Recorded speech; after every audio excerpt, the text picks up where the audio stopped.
আমার নাম সেলিম মিয়া, আমার বাড়ি নোয়াখালী ব্যাঙ্গঞ্জ। আমি ফাইনাল নিউটার বিডি লিমিটেডের কোয়ালিটি ইন্সপেক্টর হিসেবে কাজ করতেছি। আমার অফারটা এরা 3 জন, আমি সহ 4 জন। আমি আমার টেবিলে কাজ করতেছি, এরা এদের কাজ করতেছে। দাদা আসি আমাদের টেবিলে আসি বসছে, দীপু দাদা বসছে। এরা বলতেছে, একজনে বলতেছে আজকে কি বার, একজনে বলতেছে আজকে বৃহস্পতিবার, আরেকজন ওটি গেল যে আজকে সারা সপ্তাহে আমাদের যা গুণ হয়েছে এগুলো আজকে আল্লাহর দরবারে পেশ করার দিন। আজকে আল্লাহ দরবারে পেশ করলে আল্লাহ গুণ মাফ করবে। সাথে সাথে দীপু দাদা উত্তর দিচ্ছেন, এগুলো যে আপনি বলছেন এদেরকে, এগুলো আপনি কোন হাদিস থেকে পাইছেন, সহিহ হাদিস না বুখারী হাদিস না কি থেকে পাইছেন? তখন যা আমি অ্যান্সার দিই যে দাদা তুমি কি আমাদের ধর্মের কেউ, বা তুমি কি মুসলমান, বা তুমি কি আমাদের আলেম ওলামা কেউ, যে এই কথা বলার সাথে সাথে তোমারে হাজির দেখান লাগবে, দলিল দেখান লাগবে, তো এগুলো কুসংস্কার। তখন আমি বললাম যে তোমাদের যে 12 মাসে 13 পূজা হয় সেগুলো কি? আমাদের মধ্যে কুসংস্কার আছে।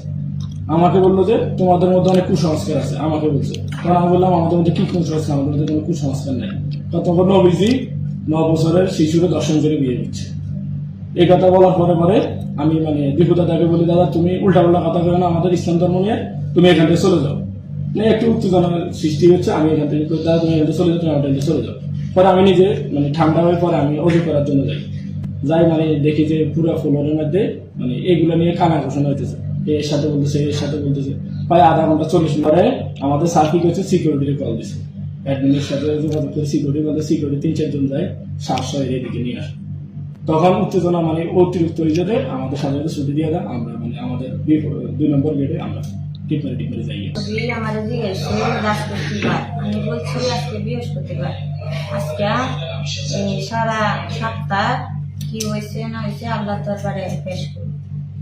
তার মধ্যে দীপু দাদা বলতেছে কোন হাদিসে বুখারী শরীফ নাকি কি বার, তখন সে বলতেছে আজকে বৃহস্পতিবার, আজকে সারা সপ্তাহ যা গুণা করছি গুণা মাফের দিন, তোমার কাছে এটা পেশ করো। তখন এই দীপু এসে বলতেছে যে এটা কোন হাদিসে আছে, কোন শরীয়তে আছে যে এটা। পরে সেলিম বলতেছে তুমি আমাদের ধর্মের কেউ, তুমি এটা জিজ্ঞাসা করতেছো, তুমি আমাদের ধর্ম সম্পর্কে জানো? পরে বলতেছে এগুলো কুসংস্কার। দীপু বলতেছে, তখন সেলিম বলতেছে যে তোমার যে 12 মাসে 13 পূজা এটাই কি তাহলে? তখন দীপু বলতেছে এটা কুসংস্কার, এটা আমার মধ্যে কিছু নাই। নবীও তো 9 বছর শিশুকে দর্শন করে বিয়ে করছে। এটা বলার পরে তখন সেলিম বলতেছে তুমি এই জায়গাতে যাবো, তুমি আমার ধর্ম সম্পর্কে জানো না, বোঝো না এই বিষয়ে।